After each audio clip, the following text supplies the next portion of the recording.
From the dawn of history, humans have passed down knowledge and skills to the next generation. Teaching children how to hunt, gather food, and build shelter was essential for survival. As civilizations developed, so did more organized forms of education. In ancient Mesopotamia, around 3000 BCE, the Sumerians developed a writing system called cuneiform.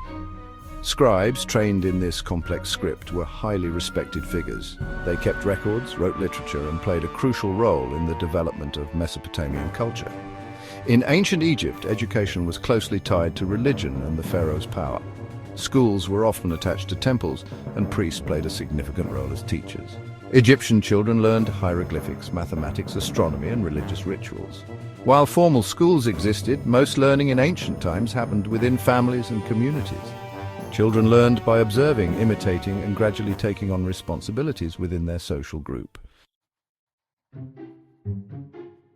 The ancient Greeks are credited with developing a more formalized system of education, particularly for boys. Athens became a center of learning, with philosophers like Socrates, Plato, and Aristotle profoundly influencing Western thought. The Romans, influenced by the Greeks, also established schools. They emphasized rhetoric, law, and military strategy, reflecting the values of their vast empire. Roman schools used Latin as the language of instruction, contributing to its spread throughout Europe. With the fall of the Roman Empire, formal education declined in Western Europe. The Catholic Church became the main preserver of knowledge during the Middle Ages. Monasteries established schools primarily for training future priests and monks. Medieval universities began to emerge in the 12th century, offering advanced studies in theology, law, and medicine. These institutions laid the groundwork for the modern university system. The Renaissance and the Enlightenment brought about a renewed interest in classical learning and scientific inquiry. Humanist thinkers emphasized the importance of a well-rounded education that developed the whole person.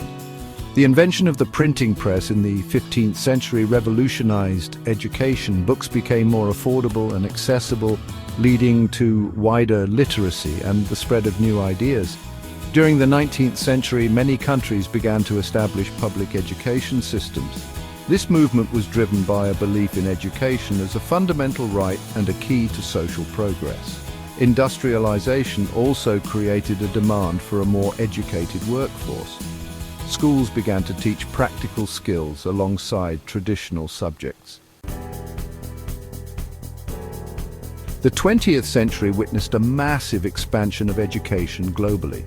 International organizations like UNESCO have promoted education as a human right and a crucial factor in economic development.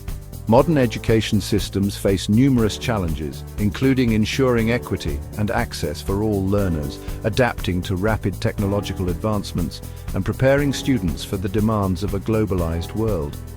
The rise of digital technologies is transforming education, offering new possibilities for personalized learning, global collaboration, and access to vast resources. The future of education will likely involve a blend of traditional and innovative approaches, constantly evolving to meet the changing needs of society.